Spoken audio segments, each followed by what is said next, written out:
Week 6 in the Always Sunny in Sayreville League, and the last undefeated team has finally lost. This is the weekly update.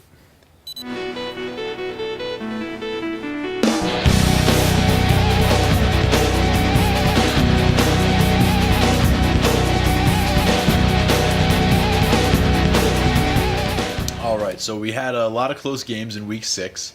3 of the games this week were decided by 6 points or fewer. In fact, one of those games was the key matchup for this week. But the first one we're going to talk about is the 6-point game, and that was the one between She Gave Me the Crabtrees and Team Blumpkin. Winning by a score of 108.5 to 102.5, She Gave Me the Crabtrees notched his first ever victory under his new team name. Philip Rivers led the Crabtrees with 31.8 points, and the Lions defense actually put in 22. And Bobby J moves his record to 2-4 and tries to get back on his feet in the number 2's division. Torrey Smith put in 21.1 points, and the Broncos defense added 18 for Team Blumpkin, but it wasn't enough to get them back in the winning groove, having lost their last 2 games after starting 4-0.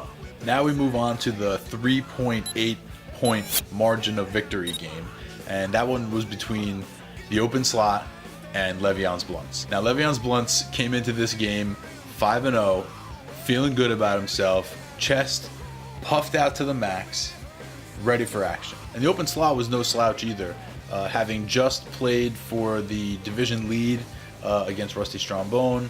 They had a strong showing even though they didn't win, and coming into this week seemed like a pretty good matchup for Le'Veon's Blunts. Le'Veon's Blunts was, of course, led by Peyton Manning and Julius Thomas, 27.5, 21.1 respectively, but they could only get 5.8 points out of Doug Martin, 5.7 points out of Keenan Allen, and 3.8 points out of Frank Gore. In the end, that wouldn't be enough to get it done. The Open Slot got 42.3 points out of T.Y. Hilton and 25.7 out of Jordy Nelson. He was able to overcome 3.1 points out of Chris Ivory and a negative 0.1 out of C.J. Spiller. The Open Slot won the game 132.6 to 128.8. Squeaking out the 3.8 point victory and beating the last undefeated team in the league, dropping Le'Veon's Blunts record to 5-1 and raising his own record to 4-2. And for that, the Open Slot is this week's hero. Alright, and now we move on to the closest game of the week. This one sucks. Okay, so it's Thursday right now. And the reason that that's significant is that the rest of this special was recorded on Wednesday. When I went to bed on Wednesday, Shower Hug had won the game against Toddler Fight Club by a score of 88.7 to 88.5. Shower Hug was 4-2, Toddler Fight Club was 1-5, and we were moving right along. And then came the stat corrections. Now, apparently, Andre Williams rushed for 1 more yard than the world had originally thought through Wednesday. So, Toddler Fight Club's score was bumped up to an 88.6. Now, that still would not have been enough to win the game. However, Jay Cutler also received a stat correction. At one point during the game, they had ruled him having been sacked, but for whatever reason, I still don't know the reason, but they changed it to negative 7-yard rush. Apparently, they decided he wasn't, I guess, passing. He was a runner at the time, and they changed it to a 7-yard loss, which lowered Shower Hug's score from 88.7 to an even 88, changing the final score of the contest to 88.6 to 88. Shower Hug goes from a winner to a loser, Toddler Fight Club from a loser to a winner, in the closest game in the history of the Always Sunny in Sayreville League. Of course, with the game this close, I had to go back and find out what the closest games of all time were in the Always Sunny League. And this, of course, is the closest game at 0.6 of a point. In 2012, Narkowitz beat the Golden Showers by 0.8 of a point. And until this past weekend, that was the closest game in league history. Also, you'll notice that Narkowitz has been involved in 2 of the top 5 closest games in league history, and if you open it up to the top 10 closest games, Narkowitz appears 3 times, and so does Bobby J. In this contest, Toddler Fight Club had 4 players who scored in single digits, and 1 player that scored in the negatives. That's the defense with a -4. But Shower Hug also had 4 players score in single digits, and the grand total for those 4 players together was 4.7 points.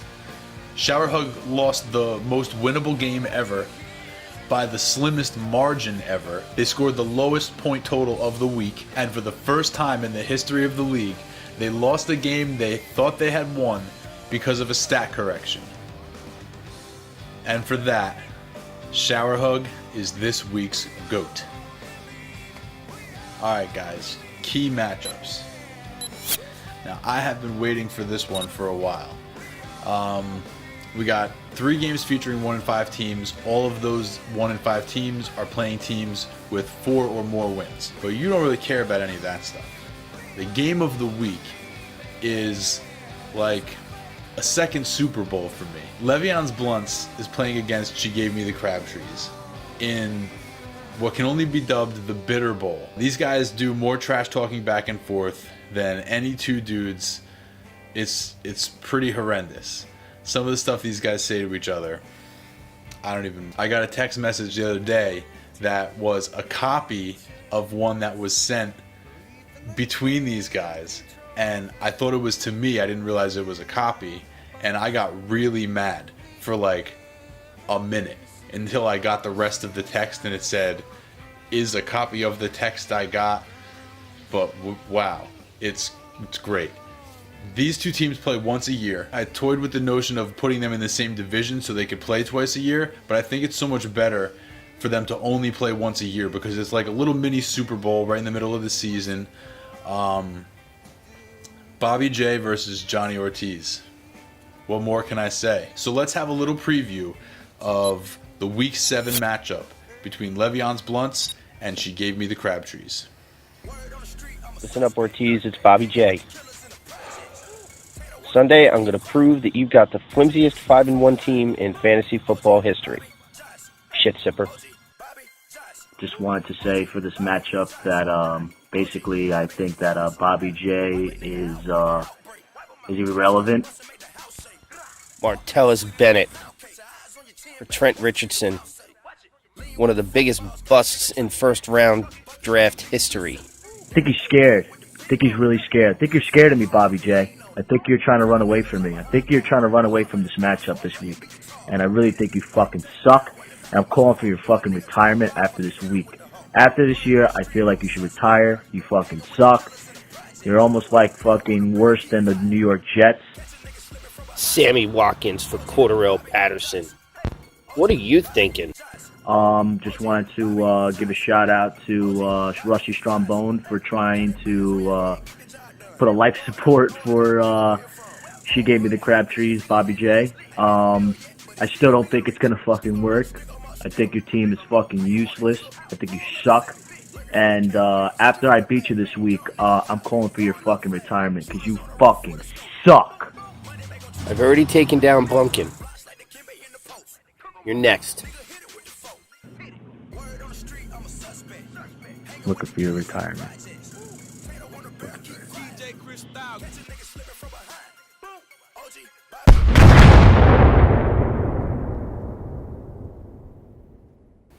All right, thank you very much.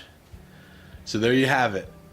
Le'Veon's Blunts at 5-1 takes on 2-4. She Gave Me the Crabtrees in a grudge match, in a battle of wills, in just a hate crime. I can't wait. I can't wait. And I'm going to try and interview both guys after the game, and I'll see what I can do about that. See if I can get some sort of a reaction, and we'll do a little follow-up. Can't wait. Can't wait. Alright, so that's it, guys. Week 6 update over. Remember to set your lineups, Remember that the trade deadline is like 3 weeks away, so be aware of that. And I will see you next week where it's always sunny.